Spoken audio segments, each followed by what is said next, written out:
de changement que tu as loupé. Partout où tu as dit avec moi, Seigneur, je veux entendre de toi ce soir. Parle-moi à travers ta parole. Ouvre mes oreilles spirituelles. Que je puisse comprendre la profondeur de ce message. Au nom de Jésus de Nazareth. Tout ce que tu fais partout où tu es, laisse la chose, écoute-moi. C'est juste une heure. Tu vas consacrer une heure qui va changer ta vie. Je ne le dis pas pour te bluffer. Je te dis. Ce soir, l'Esprit de Dieu m'envoie t'enseigner le secret du succès. Bien-aimé, chaque chrétien doit avoir le succès. Si tu n'as pas le succès dans la vie, tu ne peux pas adorer. L'adoration sera un fardeau pour toi. Tu seras à l'église, mais tu seras frustré. Même quand on parle d'offrande, tu vas dire le pasteur demande trop de l'argent. Parce que tu n'as pas à donner.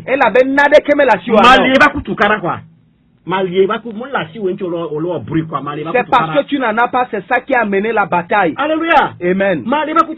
Tu n'as pas. Mais si tu en as, même si on parle de Dieu, tu vas donner. Donc, c'est ça pourquoi ta vie va changer. Même si tu n'as pas le succès, tu auras la tentation. C'est-à-dire, c'est à peine que tu iras au ciel.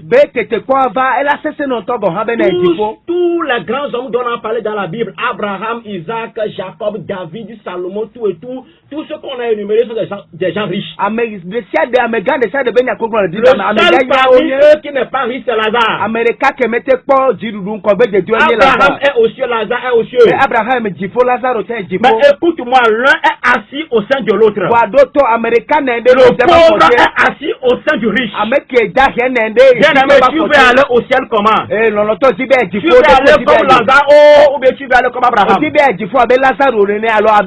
Écoute-moi quasiment ce soir. Au nom de Jésus de Nazareth. Papa, envoie ta parole avec la puissance. Merci Seigneur. Je vais t'enseigner le secret du succès. Pour que tu aies du succès dans tous les domaines de ta vie. Merci Seigneur. Bien aimé, pour dire vrai, le succès, le vrai succès vient de Dieu. Aucun fils ordinaire ne fait la fierté de son papa ou de ses parents. Mais tout père, tout parent se réjouit de l'enfant qui réussit et non d'un raté. Même si le père a 10 enfants, il souhaite que les 10 réussissent. Dieu qui est notre père ne peut pas vouloir notre échec. Donc Dieu attend notre succès. C'est ça qui glorifie son nom. Je dis, aucun père ne se réjouit d'un enfant raté. Mais tout parent se réjouit d'un enfant qui réussisse. Le succès est votre droit de naissance dans le royaume. Si vous êtes né de nouveau, c'est votre droit de rédemption. Car Jésus-Christ a payé le prix. Il a été crucifié. Et la Bible dit, quiconque crucifié au bois est maudit. Donc il a pris notre malédiction pour que nous ayons la bénédiction. Donc si vous êtes né de nouveau, le succès c'est votre droit de rédemption. C'est votre destinée en Christ. Jésus-Christ a dit, vous êtes le sel de la terre. Bien-aimé, en tant que fils de Dieu, en tant que le sel, vous êtes censé de donner la saveur à la terre. Parce que le sel donne la saveur à la sauce. Le président attend le sel pour manger. Le gardien, la bonne, attend le sel pour manger. Le sel a une valeur. Si Jésus-Christ dit que vous êtes le sel de la terre. Donc vous n'êtes pas né de nouveau pour être humilié. Donc vous êtes censé de donner la saveur à la terre. Vous êtes né de nouveau pour animer les grandes réunions. Vous êtes né de nouveau pour animer les grandes affaires, les grands commerces. Vous êtes né de nouveau pour administrer les grandes entreprises. Vous êtes né de nouveau pour animer votre foyer. Et qu'est-ce qu'il a dit encore? Alléluia. Amen. Il a dit aussi, vous êtes la lumière du monde. Donc, en tant que la lumière, vous êtes les pionniers. Donc, les gens doivent apprendre les choses de vous en vous voyant les faire. C'est ça la lumière. Donc, vous éclairez les autres. Donc, si tu en es de nouveau, et tu n'impactes pas encore les gens, il y a un problème avec toi. Je ne suis pas sûr que tu es vraiment né de nouveau. Ou bien tu es avec moi en Christ, mais tu vas encore en christianisme céleste. Ou bien tu vas encore chez les Bokoron, mais tu ne nous dis pas la vérité. Si tu es vraiment né de nouveau, si tu es vraiment chrétien, si tu pratiques la parole, tu dois impacter ton entourage. Et tu dois faire l'impact générationnel. C'est ta portion en Jésus-Christ. Qu'est-ce qu'il a dit encore? Il a dit, alléluia, amen. Vous êtes une vie située sur la montagne. Donc vous êtes bâti sur la montagne. Une ville située sur la montagne ne peut pas être cachée. Plutôt c'est les peuples qui afflueront vers cette ville. Pourquoi tout le monde connaît Palimé? Parce que c'est une ville bâtie sur la montagne. Même quand tu demandes à tout étranger qui vient au Togo pour la première fois, il connaît Palimé. Alléluia. Amen. Pourquoi il n'a pas connu Kara, il n'a pas connu Tchévier. Il connaît Palimé. Donc la parole ne peut pas être abolie. Donc en tant que ville située sur la montagne, vous n'êtes pas né pour être caché. Vous êtes né pour briller. Parce que Jésus-Christ, il est l'étoile du matin. Donc la Bible dit il brille la nuit, il brille encore le jour. Donc le leader que nous suivons brille le jour et brille la nuit. Vous êtes né pour briller. Mais ce soir vous allez écouter ce que vous n'avez jamais écouté. Alléluia. Amen. Dans Matthieu 5, 13, 14. Et le Matthieu Tamato Pipi, oui, ton soeur est situé sur la montagne. Mais une vie située sur la montagne ne peut pas être. Donc votre place n'est pas dans la vallée. Votre place est au sommet. C'est pourquoi je prie pour vous ce soir. Au nom qui est au-dessus de tous les noms.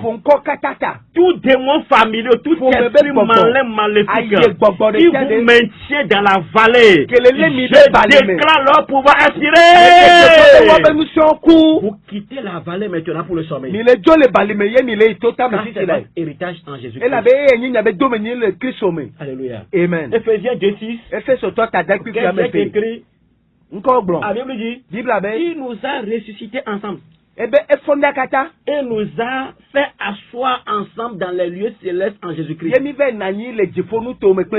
lieux célestes. C'est au sommet. Il dit au-dessus de toute domination, de toute autorité, de toute puissance, de toute dignité, et de tout nom qui se peut nommer. Non seulement dans le siècle présent, mais encore dans les siècles à venir. Donc bien aimé, Satan ne peut plus vous molester. Vous êtes né de nouveau, Satan vous moleste encore. Il y a un problème avec vous. Donc, votre version de nouvelle naissance est à revoir. C'est à mettre à jour. Alléluia. Alléluia. Amen. Praise God. Alléluia. Bien aimé, écoutez-moi ce soir. Je suis venu pour prêcher la délivrance. Et c'est ton soir. C'est le soir qui va transformer ton histoire. Bien aimé, notez bien. Le succès n'est pas un don. Mais c'est un choix. Ne dis pas lui il a la chance. Lui Dieu l'a donné. Non, eux c'est leur clan. Le succès n'est pas réservé à un clan. Ce n'est pas un privilège réservé à un clan seulement. Mais c'est un choix. Le choix que vous faites détermine la portion, votre part, Votre choix détermine votre part de succès dans la vie. Alléluia. Amen. Qu'est-ce que l'apôtre Pierre dit? Dans le livre de Actes 10, 34, 35, lui déclare alors Pierre ouvrant la bouche. Dit en vérité, je reconnais que Dieu ne fait point acception de personnes. Mais quand toute nation, celui qui le craint et qui pratique la justice, lui est agréable. Donc c'est en toute nation. Donc, le succès n'est pas réservé à une terre ou bien à un sol donné ou à un pays donné. Vous ne pouvez pas avoir le succès au Togo, vous devez aller au Ghana. Vous ne pouvez pas avoir le succès au Togo, vous devez aller en Europe. Beaucoup de personnes qui devaient être des pionniers dans leur domaine sont en train de balayer la rue en Allemagne, en Angleterre, aux États-Unis. Bien aimé, vous n'êtes pas en exil sur terre. Vous avez une identité. Et partout où vous êtes, votre choix va déterminer votre portion de succès. Bien qu'il soit le droit d'alliance de tous les saints, c'est le choix individuel qui détermine la part de chacun. C'est votre choix pour le succès qui génère en vous la force pour réussir. Votre choix est la boussole indiquant votre destination. Bien aimé, écoutez-moi. Dieu vous a prédestiné à un succès de tout bord. Succès dans la marche avec lui, dans vos affaires, votre carrière, vos finances, votre santé, dans votre foyer, vos études. Dieu vous a prédestiné à tous ces succès. Qu'est-ce qui est écrit dans Josué 1? Verset 8. La Bible déclare que ce livre de la loi ne s'éloigne point de ta bouche. Médite-le jour et nuit pour agir fidèlement selon tout ce qu'il y est écrit. Car c'est alors que tu auras du succès dans tes entreprises. C'est alors que tu réussiras. Il dit c'est alors que tu auras du succès dans toutes tes entreprises. C'est alors que tu réussiras. Bien aimé, ici il n'a pas dit la prière. Mais il a dit que ce livre, il a dit le livre. Donc c'est la pratique de la parole de Dieu qui change votre histoire. La parole n'est pas juste à écouter. Beaucoup viennent à l'église pour écouter la parole. À la sortie, le pasteur a bien prêché. Très bien, le pasteur a bien prêché. Mais qu'est-ce que toi tu as retenu pour pratiquer? Si tu n'as rien retenu, si c'est le one-man show du pasteur qui l'a fait, seulement que tu as vu. Et si tu continues comme ça, bien aimé, tu es dans la perdition. Alléluia. Amen. Praise God. Alléluia. Que ce livre de la loi ne s'éloigne pas de ta bouche. Médite-le nuit et jour pour agir fidèlement selon tout ce qui est écrit. C'est alors que tu auras du succès dans tes entreprises. C'est alors que tu réussiras. Alléluia. Amen. Praise God. Alléluia. Mais c'est à travers des secrets. Rapidement, je vais te délivrer quelques secrets rapidement. Sois attentif. Merci Seigneur. Je veux que ton histoire change. Je veux que ta vie change. Je veux que ton niveau change. Ton niveau actuel n'est pas le niveau, ton niveau fondamental actuel n'est pas le niveau le plus haut que Dieu a préparé pour toi, ou a préservé pour toi. Tu dois changer de niveau continuellement. C'est pourquoi lui-même il a dit, le sentier du juste sera comme une lumière resplendissante. Donc l'éclat va croissant jusqu'au milieu du jour. Donc c'est croissant. Alléluia. Amen. Premier secret, c'est la vision. Vous devez avoir la vision dans la vie. Si tu n'as rien vu, tu n'auras rien obtenu. Jérémie 1, 12. Jérémie 1, 11, 12. La parole de l'Éternel me fit adresser en ces termes. Que vois-tu, Jérémie? Je vois une branche d'amandier. Et l'Éternel me dit, tu as bien vu, car je veille sur ma parole pour l'exécuter. Bien-aimé, je vais être un peu pressé à cause du temps. Sois juste attentif. Si tu peux noter quelques versets. L'Éternel lui a dit, tu as bien vu, car je veille sur ma parole pour l'exécuter. Donc c'est ce que tu as vu que tu peux obtenir. Qu'est-ce qu'il a dit à Abraham dans Genèse 13, verset 14, 17. L'Éternel dit à Abraham, après que l'autre se fit séparer de lui, lève les yeux et du milieu où tu du lieu où tu es, regarde vers le nord et le midi, vers l'orient et l'occident, car tout le pays que tu vois, je le donnerai à toi et à ta postérité. Je rendrai ta postérité comme la poussière de la terre. Et c'est ce que nous sommes aujourd'hui. Il dit en sorte que si quelqu'un peut compter la poussière de la terre, ta postérité aussi sera comptée. Genèse 15, verset 5.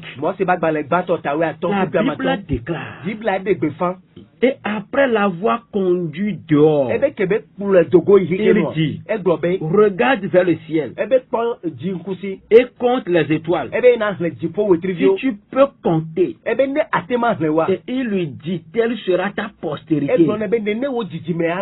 Voilà ce qu'Abraham a vu. C'est ce qu'il a obtenu. Donc si vous n'avez rien vu, vous ne pouvez rien obtenir.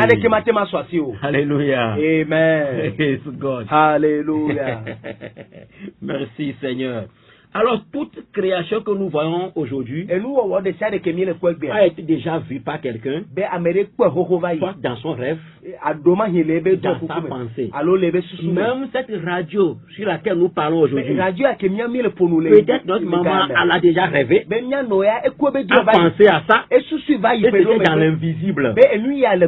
Et maintenant c'est réalisé. Et nous pouvons la toucher. Donc ça c'est une vision. Quelle vision tu as dans la vie? Même l'architecte, il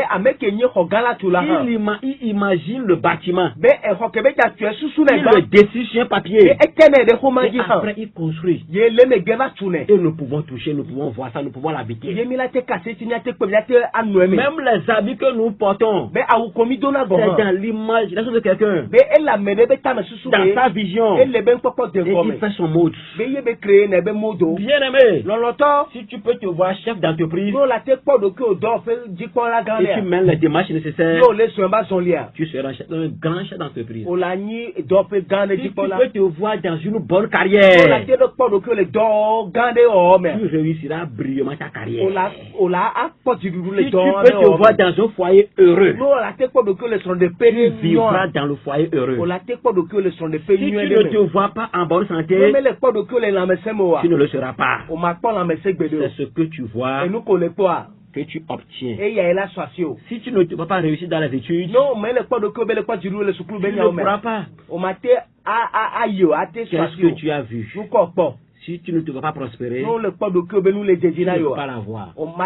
Tu dois avoir la vision. Quelle est ta vision de la vie? Quelle est ta vision pour demain? Quelle est ta vision pour 2 ans, 3 ans, 5 ans? Quel projet tu as? Quel plan tu as? Alléluia. Amen. Ne laissez pas la vie décider à votre place. Si vous ne décidez pas pour vous-même, la vie décidera pour vous. Alléluia. Amen. Le deuxième secret, l'information. Dans le monde du succès, l'information est le plus grand atout. La formation. Apprends dans le domaine dans lequel vous exercez. Cherchez à exceller dans le domaine dans lequel vous exercez. Lisez des livres sur votre domaine. Apprends des gens qui réussissent dans le domaine. Marchez pas dans les traces de l'aigle. Qui est votre repère, qui est votre référence? Ce que tu fais là, quelqu'un l'a déjà fait et réussi brillamment dans ce domaine. S'inspire-toi de lui. Approche-le pour avoir des informations. Matthieu 7 à 8. Alléluia. Amen. Qu'est-ce qui est écrit? Demandez et l'on vous donnera. Cherchez et vous trouverez. Frappez, on vous ouvrira. Dans le verset 8, il dit, car quiconque demande reçoit. Celui qui cherche trouve. Et l'on ouvre à celui qui frappe. Si tu demandes à l'information à la personne, même si nous ne te donnons pas tout, le peu qui te donne peut t'aider à monter d'un pas de plus. Ça peut te faire changer de niveau d'un pas de plus. Demande d'abord. Alléluia. Amen. Praise God. Alléluia. L'information. Vous en avez besoin. La formation. Vous en avez besoin. Certaines personnes, la formation qu'ils ont reçue dans leur domaine depuis 1900 Abraham, c'est depuis Suisse qu'ils sont. Rien ne change. Ils ne se cherchent pas à se développer personnellement. Ils sont limités déjà. Et les gens viennent les dépasser. Et quand on prend un nouveau qui est bien zélé dans le domaine, et on les met comme chef dans le service, ils sont frustrés. Si tu ne peux pas te mettre à jour, tu vas continuer pas à vivre dans la frustration. Ça, je te le garantis. Alléluia. Amen. La troisième chose, avoir un objectif. D'abord, vous devez savoir l'objectif de votre existence. Vous vivez pourquoi? Vous devez aussi avoir l'objectif de votre entreprise. L'objectif de votre mariage. Beaucoup veulent se marier. Ils n'ont même pas d'objectif. Beaucoup sont dans les églises aujourd'hui en train de taper la main, donner des requêtes pour le mariage. Quel est ton objectif avant que tu cherches à te marier? Ou parce que tu as faim et tu penses qu'en se mariant un garçon, il va prendre soin de toi.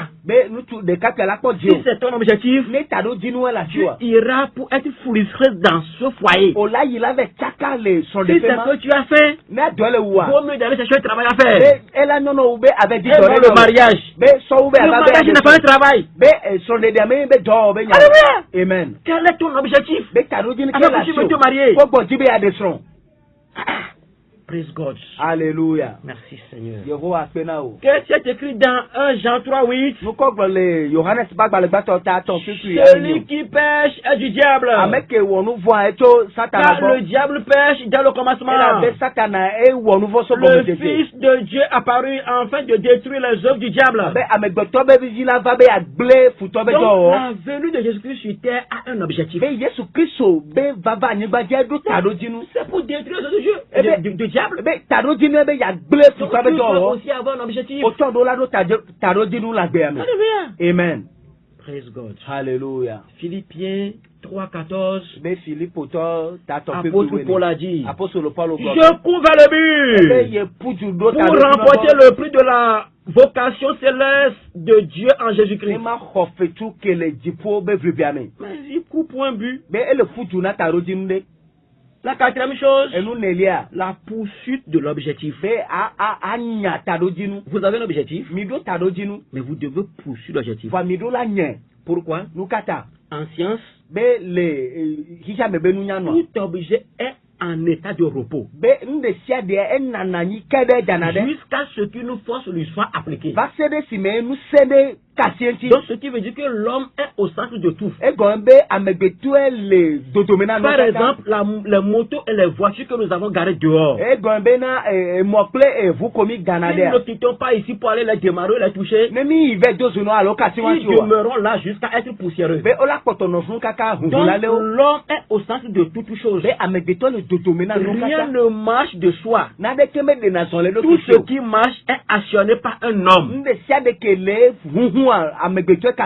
Donc de la même manière, vous devez poursuivre votre objectif si vous ne pouvez pas la posséder. C'est pourquoi Habakkuk a dit dans Habakkuk 2, 1, 3, j'étais à mon poste et me tenais sur la tour. Je veillais pour voir ce que l'Éternel me dirait. Et ce que je répliquerai après ma plainte. L'Éternel m'adresse la parole et dit, écris la prophétie, grave-la sur des tablettes, afin qu'on la lise couramment, car c'est une prophétie dont le temps est déjà fixé. Elle marche vers son thème, et elle ne mentira pas. Si elle tarde, attends-la, car elle s'accomplira. Elle s'accomplira certainement. Amen. Amen. Donc si vous ne courez pas après ce que vous voulez, vous ne pouvez jamais l'avoir. Si vous ne faites pas un pas en avant, vous n'irez jamais là où vous voulez aller. Vous allez rester toujours au même endroit. Je dis souvent, celui qui n'a pas encore démarré n'arrivera jamais. Si vous ne savez pas là où vous allez, partout vous allez se retrouver, va vous sembler votre destination. Alléluia. Amen. Merci Seigneur. Donc, si vous, dans la vie, si vous ne pouvez pas voler, alors courez. Si vous ne pouvez pas courir, alors marchez. Si vous ne pouvez pas marcher, rampez. Mais je veux vous dire ce soir, par tous les moyens, vous devez continuer par avancer. La cinquième chose, la pratique de la chose. Aimez votre travail. Et faites votre travail avec amour.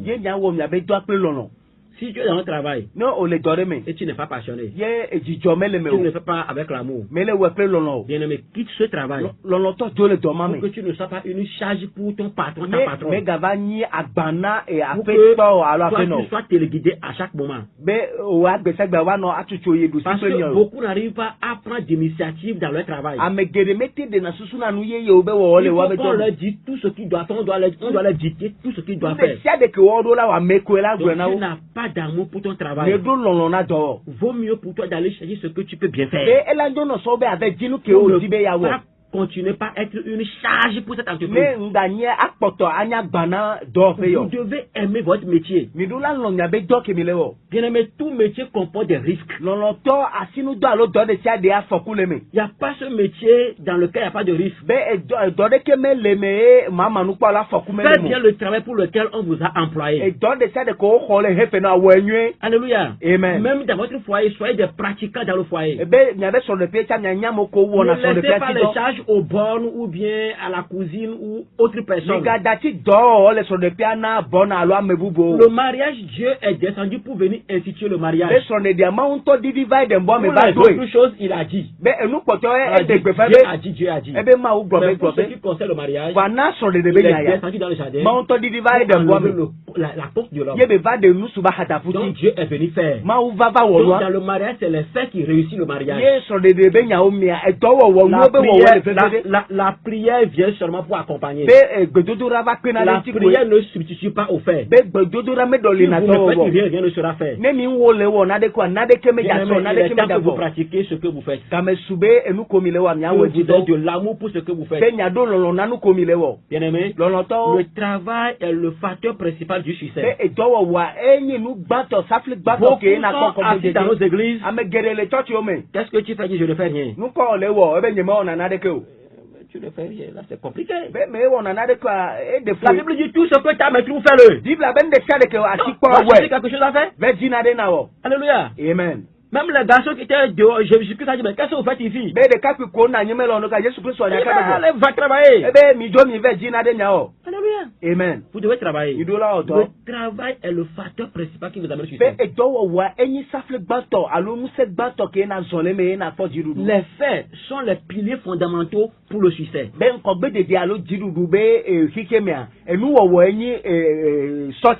Qu'est-ce qu'il a dit? Dans Genèse 2:15. L'Éternel Dieu prit l'homme et le plaça dans le jardin d'Éden pour le cultiver et pour le garder. Dieu a placé l'homme pour cultiver et garder. Cultiver, garder, ce n'est pas le travail. Cultiver, c'est le travail. Garder, c'est le gardiennage. La supervision. Veiller sur la chose, c'est le travail. L'homme dans le jardin est destiné à travailler. Tu ne peux pas travailler. Le travail seul vous amène au succès. Sans le travail, vous allez manger, vous allez commander. Vous serez oisif. Alléluia. Ne soyez pas les compléments circonstanciels des lieux. Non. Soyez des gens qui animent les lieux. Des travailleurs. Abraham, un travailleur fervent, inlassable. À son 10 ans, il continue pas à perdre les bœufs, il continue pas à élever. Vous êtes les enfants d'Abraham, tu dis Amen très fort. Abraham, c'est un travailleur. Si tu n'es pas un travailleur, toi, tu n'es pas candidat pour être enfant d'Abraham. Alléluia. Amen. Tout ce que tu as, mais trouve fais-le. Tout ce que tu as, mais trouve fais-le. Alléluia. Amen. Merci Seigneur. Alléluia. Qu'est-ce qui est écrit dans le livre de Genèse 3:19? C'est à la sueur de ton visage que tu mangeras du pain. Jusqu'à ce que tu retournes dans la terre d'où tu as été pris. Car tu es poussière et tu retourneras dans la poussière. Donc il n'y a pas d'alternative au succès si ce n'est pas le travail. C'est le travail. Qu'est-ce que Jésus-Christ a dit dans le livre de Jean 5:17? Jésus-Christ a dit, il dit, mais Jésus-Christ a répondu, mon Père agit jusqu'à présent. Moi aussi j'agis. C'est pourquoi j'aime la Bible anglaise. La Bible anglaise a dit, mon Père travaille jusqu'à présent. Et moi aussi je travaille. Dieu a travaillé 6 jours, 7e jour, à reposer. Dieu est un travailleur. Jésus-Christ est un travailleur.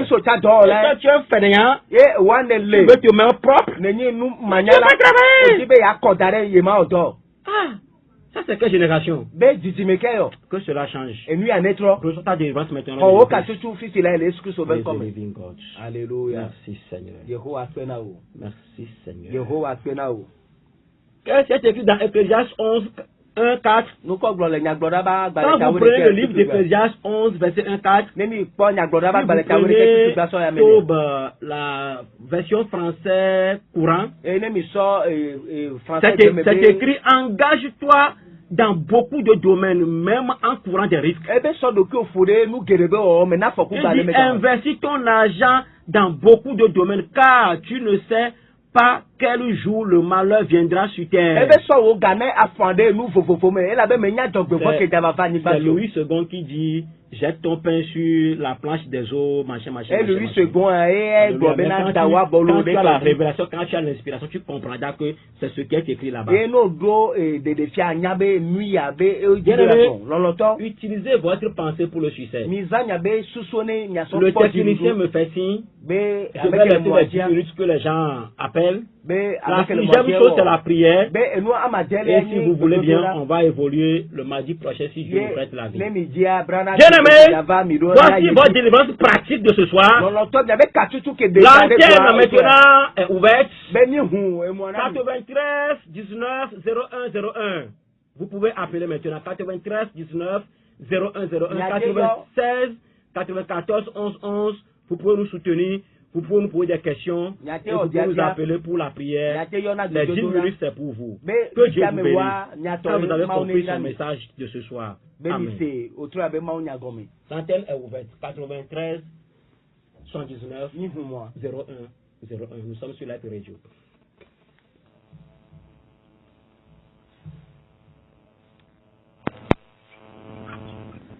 Alléluia. Oui. Amen. Amen.